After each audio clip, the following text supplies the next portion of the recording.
After creating change password component, under this React point of sale application. Now we have proceed for submit, this change password form data, for submit changed password request to Backend API. So for this, we have goes into, change password component file, and under this file. First we have to write, constant handleSubmit equal to, an async arrow function, with event parameter. First we have to write, constant handleSubmit equal to, an async arrow function, with event parameter. Next we have to write, event.preventDefault method. Therefore here, we have stopped the browser's default form submission, and keeping everything inside the single page React app. After preventing default, we have to write, set errors with empty array. Thus here, we have cleared any previous error messages, to give the user a clean slate, for this attempt. Then we have to write, set success with false, consequently here, we have hidden any previous success message. Next we have to write, constant new errors as empty array, hence here, we have created a temporary array, to collect all validation problems found, in this submission. After this, we have to write, check for missing current password. Therefore here we have ensured the user typed their existing password, which required to prove identity. Then we have to write, check for missing new password. Thus here, we have prevented submission, with a blank new password field. Next we have to write, check for missing confirmed password. Consequently here, we have made sure the user retyped the new password. After this, we want to check that value of new password is not matched with the confirmed password variable value. If this condition true, then in new errors variable we have push error message like new password and confirm do not match. After this, we want to check that in new errors variable, is there any error message store under this variable. If this condition true, then it will execute if block of code, and under this, we have to write set errors function with new errors variable as parameter, so we have displayed all client-side errors at once, and stopped further processing. After validation passes, we have to write try block for the API call. Therefore here, we have started safe execution of the password change request. Inside try block, we have to write constant token from local storage. Thus here, we have retrieved the JWT authentication token needed to prove that the user is logged in. Next we have to write JWT decode on the token. Consequently here, we have decoded the token payload to extract user information without making an extra API call. After decoding, we have to write constant user ID from decoded payload. Thereby here, we have obtained the current user's ID, which required by the backend to know that whose password to change. Next we have to write constant response variable is equal to await Axios post method with 3 parameter. In first parameter, we have to define Backend API link for change password request. In second parameter, we have to define form data under open and close bracket. In first key, we have to write user ID, and in value, we have to write user ID variable. In second key, we have to write current password, and in value, we have to write current password variable. In third key, we have to write new password, and in value, we have to write new password variable. Now in third parameter, we have to write headers as key, and value, we have to define Authorization Bearer token variable, so it will send change password form data. On success, we have to write set success with true. Therefore here, we have triggered the green password changed successfully alert. After this, on success form submit, we want to clear form field. So for clear current password text box value, so here, we have called setCurrentPassword function with blank value. Next, for clear value of new password text box, so here, we have called setNewPassword function with blank value. And lastly, we want to change confirm password text box value, so here, we have called setConfirmPassword function with blank, so it will clear change password form. Next we have to write catch block for any error. Consequently here, we have captured network issues, wrong current password, server validation failures, etc. Inside catch, we have to write safe error extraction. Thereby here, we have pulled the specific message from the backend, or fallen back to a generic one. Finally, we have to write set errors with the message. Hence here, we have displayed the red alert, with the exact reason the change failed.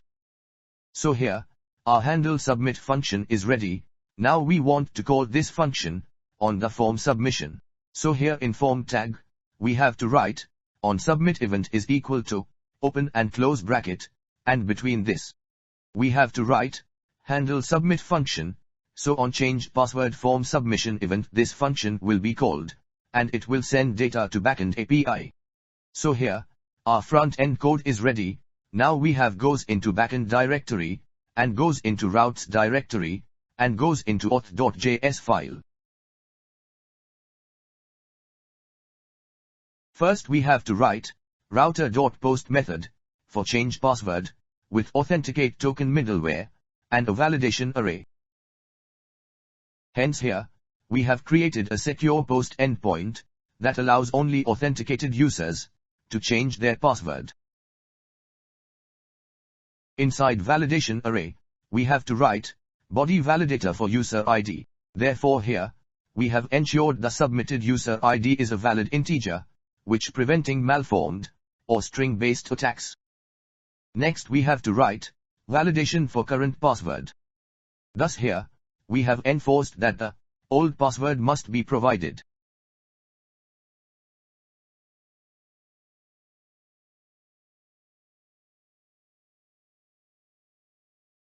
Then we have to write validation for new password.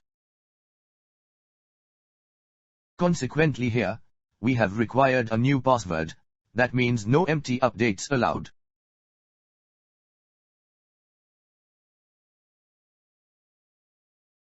After validation, we have to write async handler. Thereby here, we have defined the core logic by using async or await for secure password verification and hashing. Inside handler, we have to collect validation results. Hence here, we have checked if any input failed the rules. If errors exist, then we have to return 400 with joined message. Therefore here, we have sent a clean, readable error like current password is required and new password is required for excellent front-end feedback. After validation passes, we have to destructure request body. Thus here, we have extracted the submitted values safely.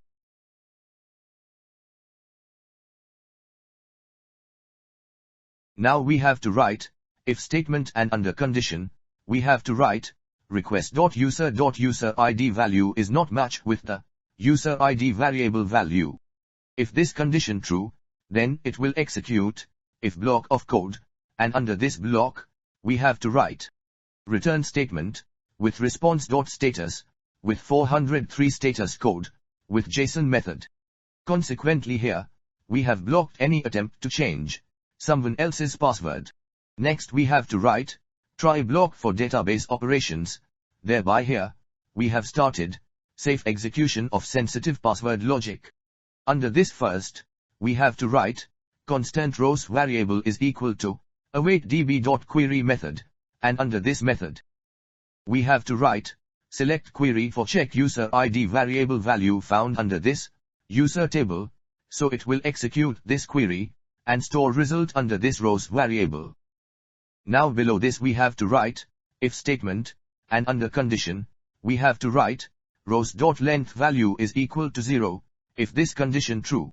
That means login user ID not found in users table, and here, we have to write return statement, with response.status method, with 404 status code, with JSON method, and here, we have to define error message like, user not found, so this message will be sent to front end. Next we want to check that, password entered by user is matched with the, store password in database.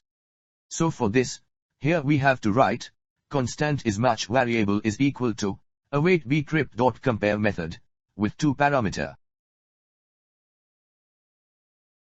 In first parameter, we have to write, current password variable, and in second parameter, we have to write, row variable, with 0 index.user password variable. If both password match, then this isMatch variable will be true, otherwise it will be false. Now for check isMatch variable value, so here, we have to write, if statement and under condition, we have to write, not operator with isMatch variable. If this variable value is false, then it will execute, if block of code, and under this block, we have to write, return statement, with response.status method, with 400 status code, with JSON method. And under this method, we have to write, error key, and in value, we have to write, current password is incorrect, so this message will be sent to front end, and it will stop execution of other code. But suppose current password is correct, then it will execute next code, and below this, we have to write, constant hashed password variable is equal to, await bcrypt.hash method, with 2 parameter. In first parameter, we have to write, new password variable, and in second parameter, we have to write 10, so it will convert simple string password, to hash formatted password, and store under this hashed password variable. Next, we want to update this hashed formatted password, under MySQL database, so for this, we have to write, await statement, with db.query method, and under this method, we have to write, update query, for update new hashed formatted password, under login user data. And this query method will execute this update query, and it will update particular user password, in the MySQL database. Now we want to send success response to front end, so for this, here we have to write, response.json method. And under this, we have to write, message as key, and in value, we have to write, success message like password changed successfully, so this message will be sent to, front end user side. After this, we have to write, catch block with error variable as parameter, so if any error occur in try block, then this catch block of code will execute, for handle that error. Under this block, we have to write, response.status method, with 500 status code, with JSON method. Under this method, we have to write, error as key and in value, we have to make error message, which is get from error parameter, and this error will be sent to front end side, to user web page. So here our backend code is ready, for change user password. Now we want to check output in browser. So first, we have goes into Node terminal, and here, first we have restart Node server.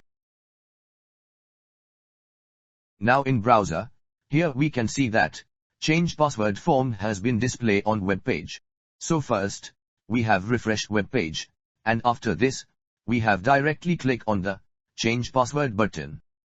So here, on web page, we can see validation error message on web page, that means our validation code working properly. Now in current password, we have enter wrong password, and then after, we have fill new password, and rewrite new password.